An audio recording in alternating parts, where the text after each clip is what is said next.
কবর জিয়ারত করা সুন্নাহ পদ্ধতি কি? জিয়ারতের সঠিক দোয়া কোনটা? আমাদের সমাজে কবরের দিকে ফিরে নামাজের মতো দাঁড়িয়ে যেভাবে দোয়া করার প্রচলন আছে তা কি সুন্নাহ সম্মত? দেখুন, কবরের কাছে যাবেন, কবরবাসীকে সালাম দিবেন। কবর জিয়ারতের উদ্দেশ্য হবে দুইটা। কবর জিয়ারতের উদ্দেশ্য কয়টা? এক নম্বর উদ্দেশ্য হলো কবরে যাবেন যাতে আপনার আখিরাতের কথা স্মরণ হয়, যে আমাকে এখানে আসতে হবে, তো সোজা হয়ে যায় সময় থাকতে আমি তওবা করে ফিরে আসি। নবী সাল্লাল্লাহু আলাইহি ওয়াসাল্লাম বলেছেন, জোরুল কবর ফাইন্নাহা তুযাক্কিরুকুমুল আখিরাহ ফাজুরুহাল আন ফাইন্নাহা তুযাক্কিরুকুমুল আখিরাহ। তোমরা কবর জিয়ারত করো, কারণ কবর তোমাদেরকে আখিরাতের কথা স্মরণ করে দিবে। এইজন্য আমি যাব কবর জিয়ারত করতে। নাম্বার 2, কবর জিয়ারত করে এইজন্য যাব যে ওখানে গেলে মুর্দা আছেন তাকে সালাম পেশ করব, তার জন্য শান্তির দোয়া করব।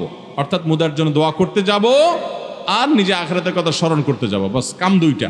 এই জন্য আপনি কবরস্থানে যেয়ে সালাম পেশ করবেন, শিক্ষা গ্রহণ করে মনে মনে চলে আসবেন। এটি হলো কবর জিয়ারতের আমল। সেখানে গিয়ে অনেকে বলে যে দুরূদ শরীফ 12 বার পড়তে হবে, সূরা ইখলাস এতবার পড়তে হবে, সূরা ফাতিহা এতবার পড়তে হবে, সূরা আলহাকুমুত তাকাসুর এতবার পড়তে হবে। কবর জিয়ারতের এই ফরম্যাট নবী করিম সাল্লাল্লাহু আলাইহি ওয়াসাল্লাম থেকে কোনো হাদিস দ্বারা প্রমাণিত। তো যেটা নবী সাল্লাল্লাহু আলাইহি ওয়াসাল্লাম করেন নাই, এই সূরাগুলো তারা জানতেন, দুরূদ শরীফ তারা জানতেন, সাহাবা ইকরামরা করেন নাই, তাহলে সেক্ষেত্রে এটা আমরা করব কার নির্দেশে ভাই? কবর জিয়ারত করা যদি একটা আমল হয়, একটা ইবাদত হয়, সেই ইবাদত হবে মুহাম্মদ সাল্লাল্লাহু আলাইহি ওয়াসাল্লাম বাতানো পদ্ধতি অনুযায়ী, না আমাদের মন গড়া। আমাদের মন গড়া হবে? অতএব কবরে গিয়ে সালাম পেশ করবেন, সালামুন আলাইকুম দারা কওমিল মুমিনিন, হে ঈমানদার অধিবাসীরা, তোমরা যারা এখানে শায়িত আছো তোমাদের শান্তি বর্ষিত হোক। ওয়া ইন্না ইনশাআল্লাহু বিকুম লালাহিকুন, নিশ্চয় আমরা তোমাদের পরে এখানে এসে যুক্ত হব, আমরাও চলে আসবো এখানে এক সময়। আনতুম সালাফুনা ওয়া নাহনু বিল আসার, তোমরা আগে গেলে আমরা তোমাদের পিছনে আসছি। এই দোয়াটা বিভিন্নভাবে আসছে, বিভিন্ন হাদিসে, যে কোনোভাবে হাদিসে যতভাবে আসছে যে কোনোটা পড়লেই হবে। এমনকি আসসালামু আলাইকুম ইয়া আহলাল কুবুর, হে কবরবাসী তোমাদের মধ্যে শান্তি বর্ষিত হোক, এটুকু আদায় করলেও সালাম দেওয়া হবে। এটাও বিভিন্ন রিওয়ায়াতে আসছে। যার কারণে যে কোনোভাবে বর্ণিত সালামের যে ফরম্যাট আছে, আপনি ফরম্যাটে সেখানে সালাম নিবেদন করবেন, এরপরে চলে আসবেন। যদি সেখানে দাঁড়িয়ে আপনি দোয়া করতে চান, তাহলে ওই কবরওয়ালার দিকে না, দোয়া হবে কেবলার দিকে, আল্লাহর কাছে। কার কাছে দোয়া হবে?